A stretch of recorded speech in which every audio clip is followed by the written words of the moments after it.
அல்லேலூயா. நாம் இன்றைக்கி எதிலிருந்து பார்க்க போகிறோன்னா, ஏசாயா புஸ்தகம் 58ஆம் அதிகாரம் 3வது வசனத்தில், நாங்கள் உபவாசம் பண்ணும்போது நீர் நோக்காமல் இருக்கிறது என்ன, நாங்கள் எங்கள் ஆத்துமாக்களை ஒடுக்கும்போது நீர் அதை அறியாமல் இருக்கிறது என்ன என்கிறார்கள் அப்படின்னு இருக்கு. இந்த உபவாச ஜெபத்தை குறித்து நாம் இன்றைக்கி பார்க்க போகிறோம். இந்த கடைசி காலத்தில் ஒரு மிக முக்கியமான ஒரு உபதேசம் போயிட்டுருக்குது. என்ன உபதேசம் அப்படின்னு கேட்டிங்கன்னா, ப்ரேயர் தேவையில்லை அப்படின்னு சொல்லி. அது எந்த அளவுக்கு போயிட்டுருக்கு அப்படின்னு கேட்டிங்கன்னா, ஜெபிக்கிறது வேஸ்ட்டு, ஜெபிக்கிறத விட ஆல்டர்னேட்டான நிறைய விஷயங்கள் இருக்குது. அது அவங்க நிறைய பேர் நிறைய விஷயம் சொல்கிறாங்கன்னு வச்சுக்கோங்க. அவங்க எல்லாம் இப்போ கடைசி காலத்தில் மிக முக்கியமாக ஒரு விஷயத்தை ஃபோக்கஸ் பண்ணி என்ன சொல்கிறாங்கன்னா, ப்ரேயர் தேவையில்லை அப்படின்னு ஒரு ஊழியக்காரர் சொன்னதாக நான் கேள்விப்பட்டேன். என்ன கேள்விப்பட்டேன்னா, இத்தனை நாள் நான் ஜெபம் பண்ணி வேஸ்ட் பண்ணிட்டேன், என் டைமை நான் ஜெபிச்சு என்னுடைய நேரத்தை என்ன பண்ணிட்டேன், வேஸ்ட் பண்ணிட்டேன். அதுக்கு பதிலாக நான் இந்த கிருபையின் உபதேசம்னு ஒன்று இருக்குது, அறிக்கை பண்ணுறது. அதாவது அது என்ன சொல்கிறோம், கிளைம் பண்ணுறது. அந்த அறிக்கை பண்ணி நான் பெற்றுக்கொள்ள வேண்டிய நேரத்தை மிஸ் பண்ணிவிட்டு நான் இப்போ என்ன பண்ணிட்டேன், சும்மா உட்காந்து ஆண்டவர்கிட்ட ஜெபம் பண்ணி கொடுங்க கொடுங்க கொடுங்க நான் கேட்டுட்டேன் அப்படின்னு சொல்லி சொன்னதாக கேள்விப்பட்டோம். உண்மையிலேயே ஜெபம் தேவைதானா? அந்த கடைசி காலத்தில் ஜெபம் அவசியமா? அதில் ஒரு சிலர்லாம் என்ன சொல்கிறாங்கன்னா, புதிய ஏற்பாட்டு காலத்தில் ஜெபம் தேவையே இல்லை.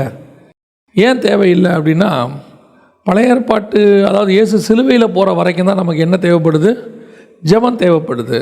ஏன்னா நம்முடைய பாவம் மீட்கப்படலை, பாவம் மன்னிக்கப்படலை, நம்ம பாவத்திலிருந்து மீட்கப்படலை. அப்படி இருக்கும்போது நமக்கு அது வரைக்கும் தான் ஜெபம் அவசியப்படுது. அதற்கு பிறகு ஜெபம் அவசியம் இல்லை. ஏன்னா இயேசு சிலுவையில் அறைஞ்சு தன்னுடைய ஜீவனை கொடுத்து கடைசியாக ப்ரேயர் பண்ணி முடிச்சிட்டார். இவர்களுக்கு மன்னியும்னு சொல்லி முடிச்சிட்டார். இதுக்கப்புறம் என்ன தேவையில்லை, ப்ரேயருங்கிறது ஒன்று தேவையே இல்லை. எல்லாத்தையும் நாம் ஆல்ரெடி பெற்றுக்கொண்டோம். அவங்க சொல்கிறது ஆல்ரெடி நாம் என்ன செஞ்சிட்டோம், பெற்றுக்கொண்டோம். இனிமேட்டு நீங்கள் ஜெபம் பண்ணி வாங்க வேண்டிய அவசியம் இல்லை, இனி ஜெபிக்க வேண்டியதே கிடையாது, இனி நீங்கள் பெற்றுக்கொள்ள வேண்டியது மட்டும்தான் பாக்கி அப்படின்னு சொல்லி ஒரு உபதேசம் போகுது. அப்போ ஒரு வகையில் இந்த ஜெபம் அவசியம்தானா, நம்ம ஜெபிச்சு நேரத்தை வேஸ்ட் பண்ணுறோமா, அது ஒரு பக்கம். இன்னொரு பக்கம் இந்த வசனத்தில் நீங்கள் வாசிச்சிங்க இல்லையா, நாங்கள் உபவாசம் பண்ணும்போது நீர் நோக்காமல் இருக்கிறது என்ன, நாங்கள் எங்கள் ஆத்துமாக்களை ஒடுக்கும்போது நீர் அதை அறியாமல் இருக்கிறது என்ன என்கிறார்கள். இன்னொரு பக்கம் பார்த்திங்கன்னா, நம்ம ப்ரேயர் பண்ணுறதுக்கு பதில் வரல. நிறைய ஜெபத்துக்கு நமக்கு என்ன வரல, பதில் வரல. உண்மையிலேயே ஆண்டவர் நம்முடைய ப்ரேயரை கேட்குறாரா, நம்மளுடைய ப்ரேயர் அவருடைய செவிக்கு எட்டுதா அப்படின்னு சொல்லி நமக்கே சில நேரத்தில் சந்தேகம். இவ்வளோ நாள் ஜெபம் பண்ணிட்டேங்க, ஆனால் இன்னும் எனக்கு பதிலே வரல. எத்தனையோ வருஷமாக ஜெபம் பண்ணுறேன், பதிலே வரல. இப்படி நமக்கு நிறையா ப்ரேயர்லேயே நமக்கு ஒரு அசதி வருகிறது. என்னென்னா, உண்மையிலேயே ப்ரேயருக்கு ஆண்டவர் பதில் கொடுக்குறாரா? நம்ம மாதிரி ஆட்களுக்கு இப்படி ஒரு சந்தேகம். அவங்களுக்கெல்லாம் ப்ரேயர் தேவையே இல்லை. இப்போ இந்த ரொம்ப நாள் ஜெபம் பண்ணி பதில் கிடைக்காத ஆளுக்கெல்லாம் அடுத்து அவங்களாம் எங்கே போயிடுறாங்க? அது சரிதான், இப்போ அவங்க சொல்கிறபடி சரிதான். எதுக்கு ஜெபிச்சு வேஸ்ட் பண்ணோம், இத்தனை நாள் ஜெபம் பண்ணி எனக்கு ஒன்றுமே கிடைக்கல, அதுக்கு பதிலாக நான் போய் எங்கே போயிடுறேன், கிளைம் பண்ணி வாங்கிக்க போகிறேன் அப்படின்னு சொல்லி அப்படி ஒரு கூட்டம் போயிடுது. உண்மையிலேயே ஜெபம் அவசியமா? புதிய ஏற்பாட்டில் ஜெபிக்க ஆண்டவர் சொல்கிறாரா? நான் சொல்கிறது எல்லாமே இயேசு கிறிஸ்துவின் மரணத்திற்கு பிறகு ஜெபிக்க சொல்கிறாரா அப்படின்னு கேட்டிங்கன்னு சொன்னால், நான் ஒரு சில ரெஃபரன்ஸ் மட்டும் சொல்கிறேன். நீங்கள் வேணால் யாராவது மாதிரி கேட்குறவங்களுக்கு சொல்கிறதுக்கு சொல்கிறேன். அப்போஸ்தலர் நடபடிகள் 1ஆம் அதிகாரம் 14வது வசனத்தில், அவர்கள் எல்லாரும் ஒரு இடத்துல கூடி ஜெபம் பண்ணும்போது தான் காரியங்கள் நடக்குது. 2ஆம் அதிகாரத்திலையும் அவர்கள் ஒருமனப்பட்டு கூடி என்ன செய்கிறாங்க, ஜெபிக்கிறதுக்கு தான் கூடி வந்திருக்கிறாங்க. இது மட்டும் இல்லை, ரோமர் 12:12, 1 கொரிந்தியர் 7:5, பிலிப்பியர் 4:4, 1 தீமோத்தேயு 4:5, இது எல்லாவற்றிலும் பவுல் ஜெபிக்க சொல்கிறார். ஜெபத்தில் தரித்திருங்கள், ஜெபத்தில் உண்மையாயிருங்கள், இது எல்லாத்துலேயும் ஜெபம் பண்ண சொல்கிறார். ஜெபிங்க ஜெபிங்க ஜெபிங்க. இது ஒரு பக்கம் ஜெபத்தை பற்றி பேசுகிறார், இன்னொரு பக்கம் உபவாசத்தை பற்றி. அப்போஸ்தலர் நடபடிகள் 27ஆம் அதிகாரத்தில் 9ஆம் வசனத்தை வாசிங்க பார்ப்போம். அப்போஸ்தலர் நடபடிகள் 27:9, உபவாச நாளும் கழிந்து போனபடியினாலே. அப்போ அவர் என்ன பண்ணியிருக்கிறாரு, உபவாசம் பண்ணியிருக்கிறார். அடுத்து இன்னொரு வசனம் வாசிங்க, 2 கொரிந்தியர் 6:5 வாசிங்க பார்ப்போம். அடிகளிலும் காவல்களிலும் கலகங்களிலும் பசியிலும் பிரயாசங்களிலும் கண் விழிப்புகளிலும் உபவாசங்களிலும். அப்போ அவர் கண்டிப்பாக என்ன பண்ணியிருக்கிறாரு? உபவாசம் பண்ணியிருக்கிறார். இன்னும் ஒரே ஒரு வசனம் மட்டும் வாசிங்க. 2 கொரிந்தியர் 11:27 வாசிங்க. 11:27. பிரயாசத்திலும் வருத்தத்திலும் அநேக முறை கண் விழிப்புகளிலும் பசியிலும் தாகத்திலும் அநேக முறை உபவாசங்களிலும் குளிரிலும் நிர்வாணத்திலும் இருந்தேன். உபவாசங்களிலும் இங்கேயும் பார்த்தீங்கன்னா உபவாசம் இருந்திருக்கிறார். அப்போ நல்லா கவனிச்சுக்கொள்ளுங்க, பவுலே உபவாசம் இருந்திருக்கிறார். அவ்வளோதான் விஷயம். இப்போ உபவாசம் வேணாம், ஜெபிக்க வேணாம் அப்படின்னு சொல்கிற எந்த ஆட்களும் பவுலை போல டெடிகேஷனாக எல்லாவற்றையும் நஷ்டமும் என்று குப்பையும் என்று விட்டவங்க கிடையாது. எல்லாரும் பவுலை போல நல்ல கமாலியல் பாதத்தில் படித்தவங்களும் கிடையாது. எல்லாரும் பவுலை போல நான் கர்த்தரிடத்தில் பெற்றுக்கொண்டேன்னு சொல்லக்கூடிய ஆவியை பெற்றவங்களும் கிடையாது. இத்தனை புக்கு எழுதின பவுலே உபவாசத்திலும் ஜபத்திலும் தரித்து இருக்கிறார். வசனம் அப்படி தான் சொல்லுது. குடும்ப வாழ்க்கை வாழ்கிறதா இருந்தால் கூட வசனம் சொல்லுது, நீங்கள் உபவாசத்துக்காக பிரிங்கலாமே ஒழிய மற்ற எதுக்காகவும் பிரியக்கூடாது. அப்போ உபவாசம் பண்ணுறதும் அங்கே என்னவா இருக்குது? மஸ்டாக இருக்குது. அப்போ இன்றைக்கி கடைசி காலத்தில் மிக மோசமான கொடிதான காலம். ஏன்னு சொன்னால் இந்த உபவாசம் ஜபம் இது எந்த அளவுக்குன்னு கேட்டிங்கன்னு சொன்னால் தேவனிடத்துலேருந்து உங்களுக்கு பெற்றுக் கொடுக்கிறது, தேவனோடு கூட தொடர்பு ஏற்படுத்துகிறது. உங்களுக்கும் பரலோகத்துக்குமான என்ன செய்யுது? ஒரு தொடர்பு. எப்படி சொல்கிறீங்க அப்படின்னு கேட்டிங்கன்னா, 5ஆம் அதிகாரம் வெளிப்படுத்தின விசேஷத்தில் அவங்க தூப கலசத்தை பிடிச்சி பிதாவுக்கு முன்பாக என்ன செய்கிறாங்க? அந்த தூப கலசத்தை ஆட்டுறாங்க. அந்த தூப கலசத்தில் என்ன இருக்குதாமா? அதுக்கு என்ன அர்த்தமாமா? பரிசுத்தவான்களுடைய ஜபங்களாகிய தூப வர்க்கம். அப்படி தானே இருக்குது வெளிப்படுத்தின விசேஷம் 5ஆம் அதிகாரம். அந்த புஸ்தகத்தை அவர் வாங்கின போது அந்த 4 ஜீவன்களும் 24 மூப்பர்களும் தங்கள் தங்கள் சுரமண்டலங்களையும் பரிசுத்தவான்களுடைய ஜெபங்கள் ஆகிய தூப வர்க்கத்தால் நிறைந்த பொற்கலசங்களையும் பிடித்து கொண்டு ஆட்டுக்குட்டியானவருக்கு முன்பாக வணக்கமாய் விழுந்து, தூப வர்க்கத்தால் நிறைந்த பொற்கலசங்களையும். அப்போ பரலோகத்திலே என்ன இருக்குது? பூமியில் ஏறெடுக்கப்படுகிற ஜபம் பரலோகத்தில் காணப்படுது. பரிசுத்தவான்களுடைய ஜபங்களாகிய தூப வர்க்கம். அப்போ பரலோகத்துக்கு போகிறவன் ஜபம் பண்ணுவான், ஜபம் வேணாங்கிறவன் பரலோகத்துக்கு வேணாங்கிறவன். அவ்வளோதான். உங்கள் ஜபமே எவ்வளோ தூரத்துக்கு போகுது? பரலோகம் வரைக்கும் போகுது. இது எல்லாத்தையும் விட்டுருங்க. கடைசியாக இயேசு கிறிஸ்து ஜெபம் பண்ணாரா இல்லையா? அவர் தான் நமக்கு முன்மாதிரி. அவர் ஜெபிச்சிருக்கிறாரு. உபவாசிச்சாரா இல்லையா? உபவாசிச்சிருக்கிறாரு. அவ்வளோதான். அதான் நமக்கு முன்மாதிரி. இப்போ நாம் ஜெபிக்கணும், உபவாசிக்கணும். அதில் எந்த மாற்று கருத்துமே கிடையாது. இதுதான் உங்களுக்கு இன்ட்ரொடக்ஷன் நான் உங்களுக்கு சொல்ல விரும்பின விஷயம்.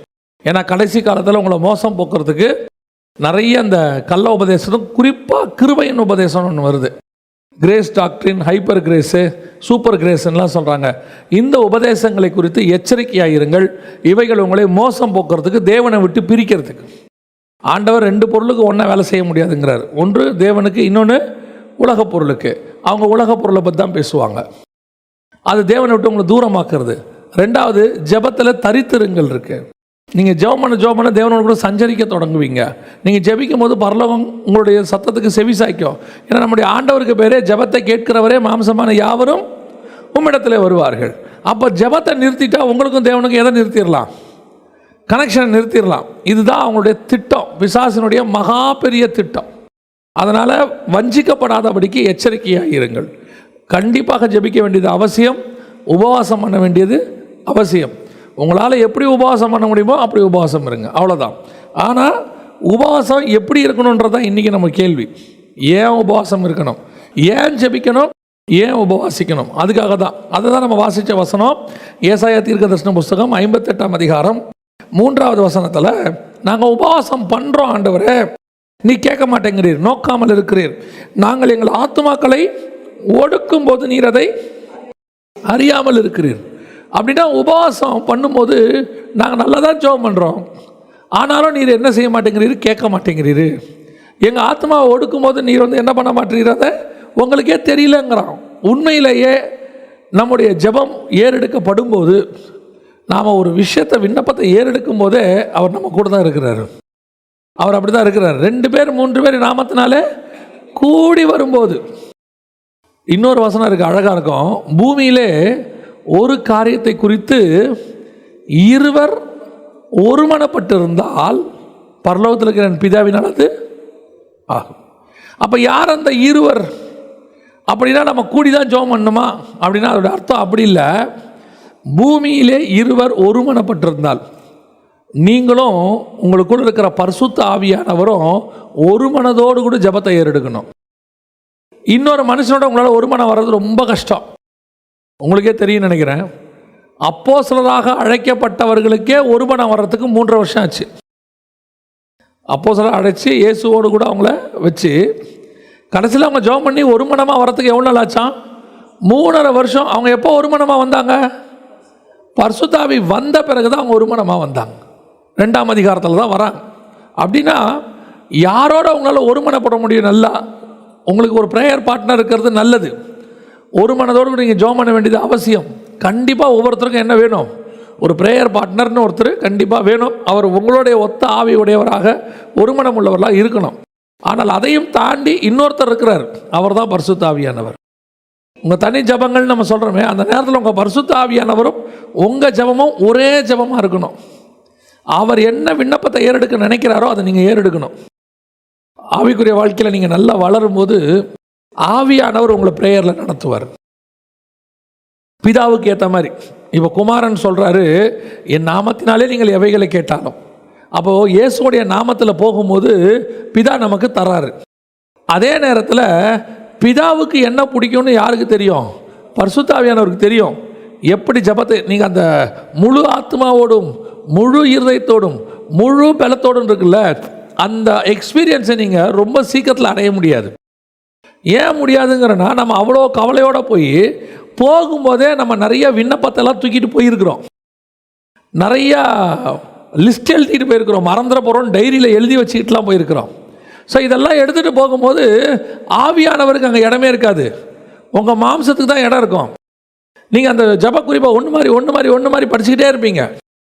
இப்போ நம்ம இங்கே கூடி வர்றோம், ஜபங்களை ஏறெடுக்கிறோம், அது வேறு. நான் சொல்ல தனிப்பட்ட முறையில் ஜபங்களை ஏறெடுக்கும் போது, நீங்கள் ஆவியில் நிரம்பி ஏறெடுக்கும் போது ஆவியானவர் துதி பகுதியில் உங்களை லீட் பண்ணுவார். ஆவியானவர் ஆராதனையில் லீட் பண்ணுவார். என்ன பாட்டு பாடணும்னு லீட் பண்ணுவார். எப்படி ஜபத்தை ஏறெடுக்கணும்னு லீட் பண்ணுவார். என்ன ஜபத்தை ஏறெடுக்கணும்னு லீட் பண்ணுவார். கடைசியாக பார்த்தீங்கன்னா பிதா கிட்ட இருந்து உங்களுக்கு பதிலை வாங்கி கொடுத்துருவார் ஆவியானவர். அந்த ஒரு மனம் உங்களுக்கும் ஆவியானவருக்கும் உள்ள ஒரு மனம். நீங்கள் அந்நிய பாஷை பேசிக்கிட்டே இருப்பீங்க, மைண்டு எங்கேயாவது போயிட்டே இருக்கும். நீங்கள் அதான் ஆண்டவர் சொல்கிறார், அவரோ என்னை வாயினால் கனம் பண்ணுகிறார்கள், இருதயமோ தூரமாக இருக்குது. என்ன இருக்குது? நல்லா உள்ளே போட்டு அந்நிய பாஷை பேசிக்கிட்டே இருக்கும்போது வாசக்கதவை தாப்பால் போட்டோமான்னு என்ன வரும்? நல்லா போயிட்டு அந்நிய பாஷை பேசிகிட்டே இருக்கும்போது கேஸ்லேருந்து ஆஃப் பண்ணிட்டு இறக்கி வச்சுட்டு வந்தோமா, அப்படியே வச்சுட்டு வந்தோமா அப்படின்னு இருக்கும். திடீர்னு நல்லா ஜோம் பண்ணிக்கிட்டு இருக்கும்போது தீர வாசனை ஒன்று வரும். என் மாம்சம் இப்போ ஃபுல்லாக எங்கே இருக்குது? வெளியே இருக்குது. இப்போ நான் என்ன பண்ணுறேன்? அப்படியே கதவை திறந்துட்டு போய் பார்க்குறேன், எங்கள் வீட்டு அடுப்பு கரெக்டாக இருக்குது. பார்த்தா பக்கத்து வீட்டு ஜன்னல் வந்து பக்கத்து வீட்டில் தீயிறது எனக்கு வந்திருக்கு. அப்போ நான் எவ்வளோ ஒரு மனதில் இருக்கேன் பாருங்க.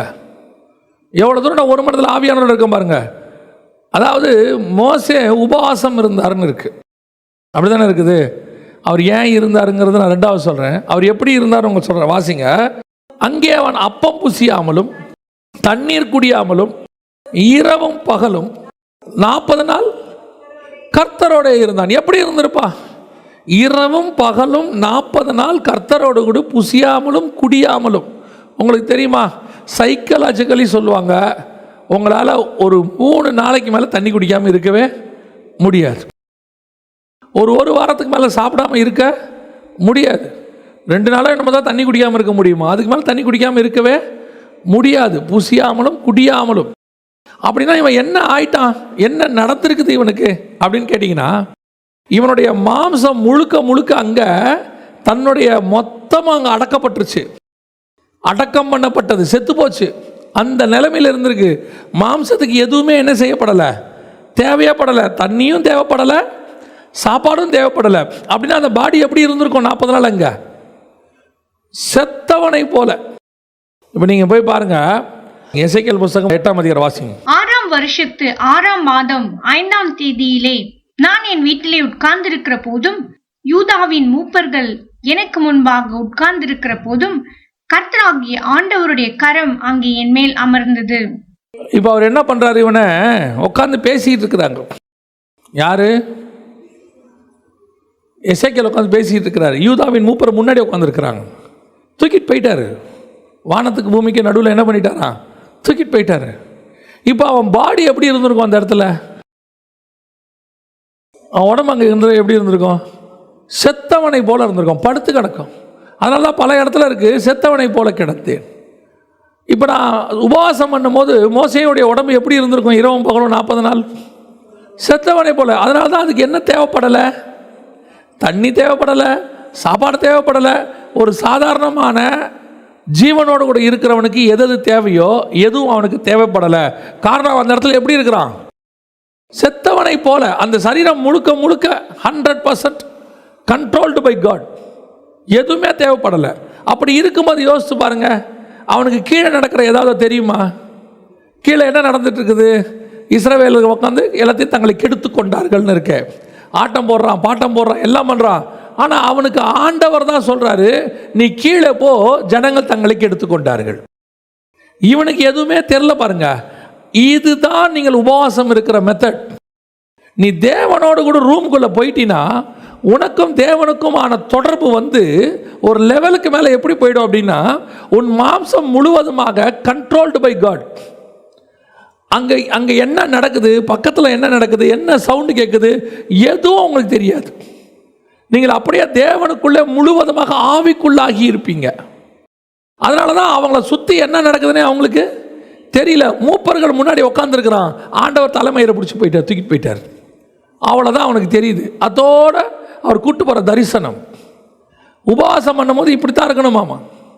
நான் உடனே இன்றைக்கி நாளைக்கு இது ஆரம்பிச்சிடும் நான் சொல்லலை. இந்த லெவலுக்குலாம் நம்ம வரணும். இதில் தான் நம்ம கான்சன்ட்ரேட் பண்ணிகிட்டு இருக்கணும். இந்த மாதிரி ஆவிக்குரிய வாழ்க்கை வாழ்கிறதுக்கு தான் கர்த்தர் உங்களை என்னையும் அழைச்சிருக்கிறார் இல்லையா?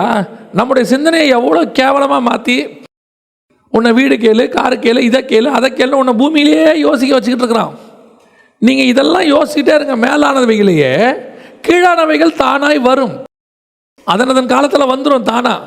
எப்படிங்க வரும்? எப்படியும் வரும். ஆண்டவர் கொடுத்துருவார். யோசிச்சு பாருங்க. அப்படியே 40 நாள் இரவும் பகலும் தேவ சமூகத்தில் போய் உட்காந்துருக்கிறான். உட்காந்து புசிக்கவும் இல்லை, குடிக்கவும் இல்லை. அவனை சுற்றி கீழே என்ன நடக்குது அவனுக்கு தெரியவும் இல்லை. ஒரு இடத்துல சொல்லுவார், பவுல் சொல்லுவார், நான் ஆவியில் இருந்தேனா மாம்சத்தில் இருந்தேனா அறியேன். பரதேசிக்கு எடுத்துக்கொள்ளப்படுவார் பவுல். எடுத்துக்கொள்ளப்பட்ட பிறகு அவருக்கு தெரியல நான் எப்படி இருக்கிறேன், ஆவியில் இருந்தேனா மாம்சத்தில் இருந்தேனா. அப்போ அவர் பாடி இங்கே எப்படி இருந்திருக்கும்? கீழே செத்தவனை போல. இந்த செத்த நிலைமைக்கு உங்களுடைய சரீரம் வரும்பொழுது உங்களை சுற்றி நடக்கிற எதுவும் உங்களுக்கு தெரியாது. பக்கத்து வீட்டில் தீஞ்சாலும் தெரியாது, உங்கள் வீட்டில் கதவு மூடினாலும் தெரியாது, எதுவும் தெரியாது. நீங்கள் தேவனோடு கூட இருப்பீர்கள்.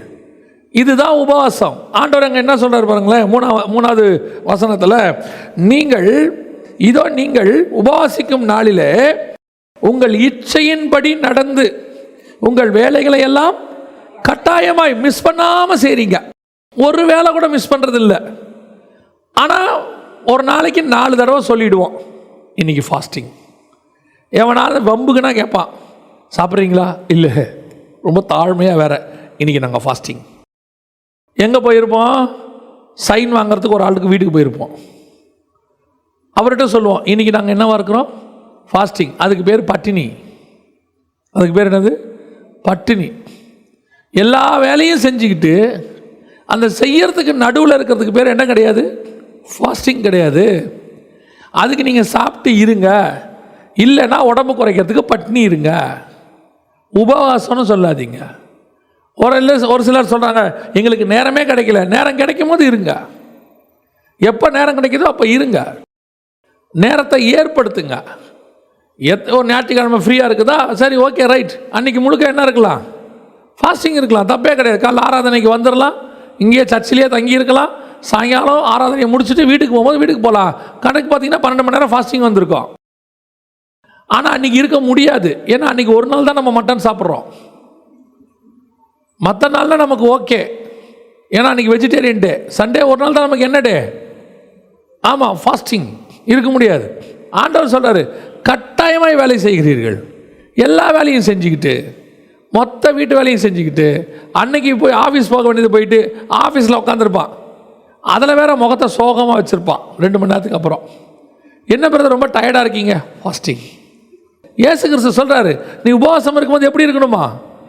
நல்ல எண்ணெய் பூசி தலையை வாரி நல்ல நீட்டாக பிரிஸ்காக இருக்கணுமா. உன்னை பார்த்தவெல்லாம் உன்னை பரிதாபமாக பச்சாதாபமாக கேட்கக்கூடாது. நம்மளால் கேட்கணுன்னே முகத்தை வச்சுருப்பான். அது வரைக்கும் நல்லதாக வருவான். கிட்ட வந்தோன்னே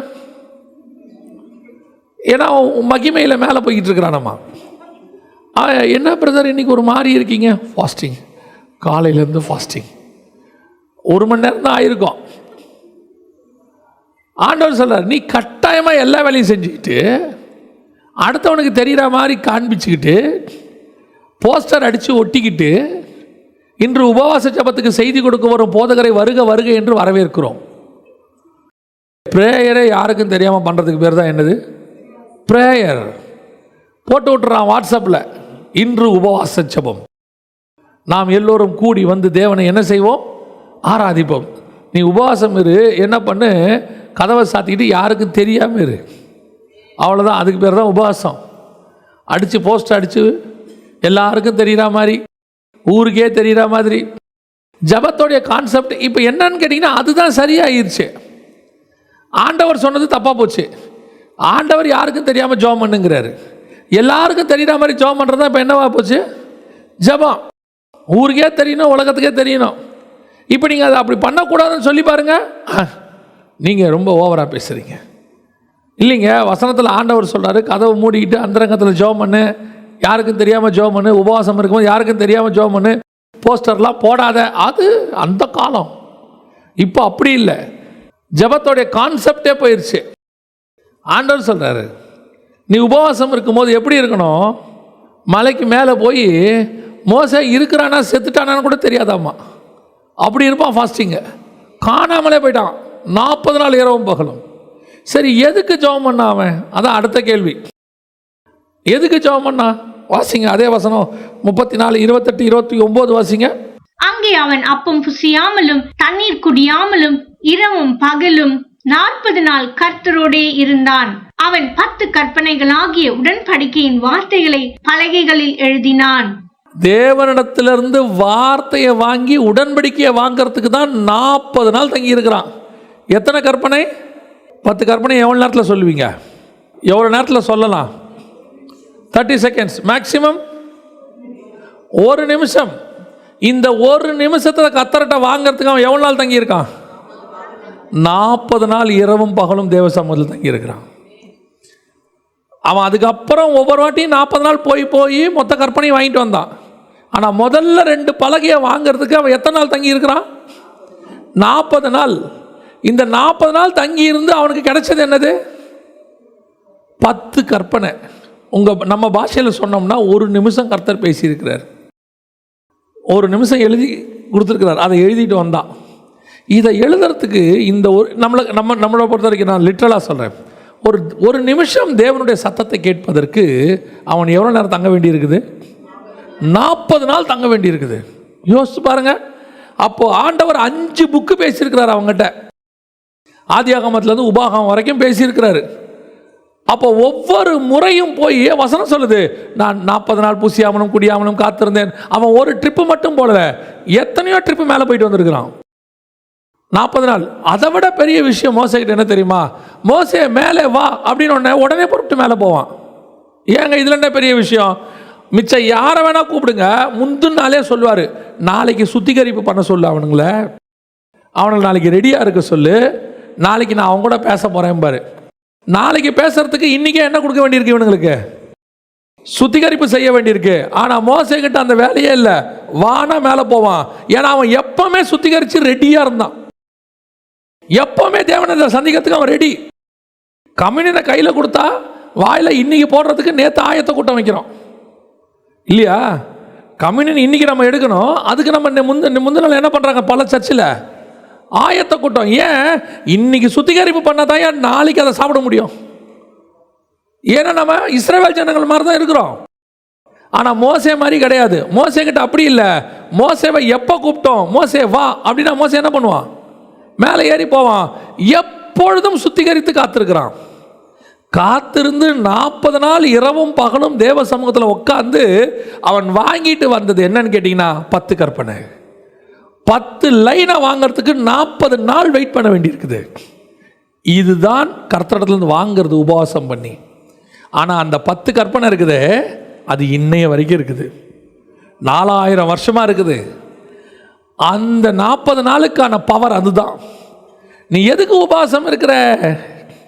வேலை பார்த்துக்கிட்டே, சாம்பார் வச்சுக்கிட்டே, வண்டி ஓட்டிக்கிட்டே, எங்கேயாவது போனோடனே அவங்க சாப்பிடுவாங்க, நீங்கள் சாப்பிடுங்க. இல்லை இல்லை, டீ போதும்.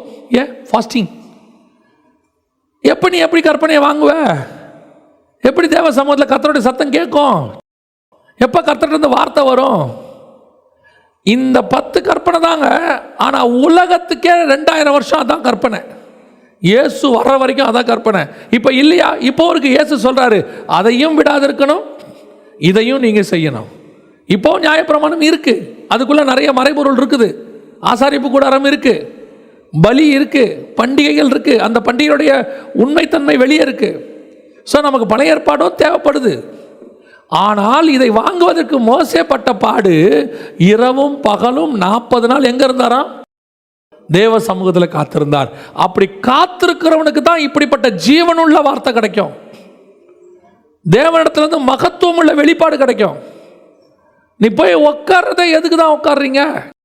தேவ சமூகத்தில் உட்கார்ற மெத்தடே தப்பு, இருக்கிற மெத்தடும் தப்பு. அதையும் தாண்டி முடிச்சுட்டு வரும்போது என்ன வாங்கிட்டு வந்தீங்க? ஆண்டவர்கிட்ட ஆளுக்கு ஒரு விண்ணப்பம். அந்த விண்ணப்பத்தை தூக்கிக்கிட்டு ஆண்டவர்கிட்ட வந்திருக்கீங்க. அந்த விண்ணப்பத்தை ஆண்டவர்கிட்ட வச்சுட்டு நான் இன்னைக்கு உபவாசத்தோட ஜெபம் பண்ணா கர்த்தர் எனக்கு செய்வாருங்கிற நம்பிக்கையில் வந்திருக்கீங்க, அதானே? ஆனால் மோசே ஒரு நாள் கூட மலைக்கு மேலே போகும்போது அவன் குடும்பத்துக்காகவோ அவனுடைய தேவைகளுக்காகவோ ஒரு நாளை மலைக்கு மேலே அவன் போனதே கிடையாது. ஏதாவது இஸ்ரவேலுக்கு பிரச்சனை வந்தால் மேலே போய் நிற்பான், ஆண்டவர்கிட்ட போய் வார்த்தையை வாங்கிறதுக்கு, வெளிப்பாடுகளை பெற்றுக்கொள்வதற்கு. நீங்கள் எவ்வளவுக்கு எவ்வளோ தேவ சமூகத்தில் காத்திருக்கிறீங்களோ அவ்வளவுக்கு அவ்வளோ கர்த்தரிடத்துலேருந்து வார்த்தை கிடைக்கும். நான் சொல்கிறது புரியுதா? இப்போது 2-3 வகையான வார்த்தை உங்களுக்கு உண்டு. ஒன்று, இப்போ நாங்கள் இங்கே செய்தி கொடுக்குறோம், இதை நீங்கள் கேட்குறீங்க. கேட்கும்போது கர்த்தர் உங்ககிட்ட என்ன பண்ணுறாரு? பேசுகிறாரு. இது ஒரு வகையான கர்த்தருடைய வார்த்தை, எந்த மாற்று கருத்தும் இல்லை. 2வது, நீங்கள் வேதத்தை வாசிக்கிறீர்கள், புரியுதா? கர்த்தர் உங்கள் மூலமா பேசுகிறார், இது ஒரு வார்த்தை. ஆனால் இன்னொன்று இருக்குது, நீங்கள் தனித்து போய் தேவ சமூகத்தில் உட்கார்ந்து இருக்கும்போது கர்த்தர் உங்களிடத்துல பேசுவார், அதுதான் வெளிப்பாடு. புரியுதா உங்களுக்கு? பரிசுத்தாவியை பெற்றபோது யோவான் எழுதினது சுவிசேஷம். ஆவிக்குள்ளாகி யோவான் எடுத்துக்கொள்ளப்பட்ட போது எழுதினது வெளிப்படுத்தின விசேஷம். சுவிசேஷம் இன்னும் 3 இருக்கு, புரியுதா? இன்னும் 3 சுவிசேஷம் இருக்கு. லூக்கா எழுதினது இருக்கு, மார்க் எழுதினது இருக்குது, மத்தேயு எழுதினது இருக்குது, யோவான் எழுதினதும் இருக்குது. ஏன்னா இவங்க எல்லாமே ஆவியில் நிரம்பி எழுப்புனாங்க. ஆனால் இந்த 4 பேரில் ஆவிக்குள்ளானவன் யாருன்னு பார்த்தீங்கன்னா யோவான் மட்டும்தான். அதனால தான் வெளிப்படுத்தின விசேஷம் மட்டும் ஒன்று தான் இருக்குது. அநேகருடைய வெளிப்பாடுகள்னு தனியாக புக்கு இல்லை. ஏன்னா ஆவிக்குள்ளாகிறவனுக்கு தான் அது உண்டு. அந்த ஆவிக்குள்ளாகிற அனுபவம் வரணும்னா நீ தனியாக போய் தேவ சமூகத்தில் என்ன பண்ணணும்? உபவாசித்து காத்திருக்கணும், கர்த்தரிடத்திலிருந்து வெளிப்பாட பெறணும். அதான் வசனம் சொல்லுது, கர்த்தருடைய நாளில் நான் ஆவிக்கு உள்ளானேன், இனி சம்பவிக்க போகிறவர்களை கர்த்தர் எனக்கு காண்பித்தார். இன்னைக்கு நம்ம எதுக்காக உபவாசம் இருக்கிறோம்? எதுக்காக காத்திருக்கிறோம்? எதுக்கு செய்திக்காக வந்திருக்கிறோம்? 10ஓட 11 இருக்கக்கூடாது. எப்பவுமே நான் எப்பவும் சொல்லுவேன், ஆவிக்குரிய வாழ்க்கை என்பது ஒவ்வொரு விசுவாசிக்கும் ஒவ்வொரு ஊழியக்காரனுக்கும் யூனிக்காக கர்த்தர் கொடுத்துருக்கிறார். எல்லா விசுவாசி மாதிரி நீங்களும் இருக்கிறதுக்கு ஆண்டவர் உங்களை கூப்பிடவே இல்லை. உங்களது எல்லாமே வித்தியாசம். உங்கள் முகம் வித்தியாசம், உங்கள் குரல் வித்தியாசம், நான் சொல்ல புரியுதா? உங்கள் கைரேகை வித்தியாசம், எல்லாமே வித்தியாசம். அப்போ உங்கள் ஆவிக்குரிய வாழ்க்கையும் எப்படி தான் இருக்கும்? வித்தியாசமாக தான் இருக்கும். அதைத்தான் ஆண்டவர்கிட்ட கேட்டு வாங்கணும். எனக்கு என்ன வச்சுருக்கீங்க? என் லைஃப் என்ன? என்னுடைய பிளான் என்ன? எல்லாரும் டீச்சர் இருக்காங்க, என்னையும் டீச்சராக வச்சுருக்கார் ஆண்டவர். எல்லாரும் தீர்க்கதரிசி, நானும் ஒரு தீர்க்கதரிசி. இப்படி இல்லை. எல்லா தீர்க்கதரிசி இருப்பாங்க, எலியா தனியாக நிற்பான். அவனும் தீர்க்கதரிசி தான், ஆனால் இவங்கள மாதிரி அவன் இல்லை. பாகால் தீர்க்கதரிசி வேறு, கெபிக்குள் இருந்த தீர்க்கதரிசி வேறு, தீர்க்கதரிசிகளின் புத்திரர் வேறு, ஆனால் எலியா என்பவன் வேறு. யூனிக், தனி. இது எப்போ வரும்? நீ அவனை போல தனிப்பட்ட முறையில் தேவ சமூகத்தில் போய் என்ன பண்ணணும்? 3.5 வருஷம் அவன் ஜெபம் பண்ணி கொண்டிருந்தான். எலியா. யாக்கோபு புஸ்தகம் சொல்லுது, அந்த பிரேயர், உன்னுடைய பிரேயர் யூனிக்காக இருக்கணும். அப்போ தான் கர்த்தர் உனக்கு என்ன கொடுப்பாரு? வெளிப்பாடுகளை கொடுப்பார்.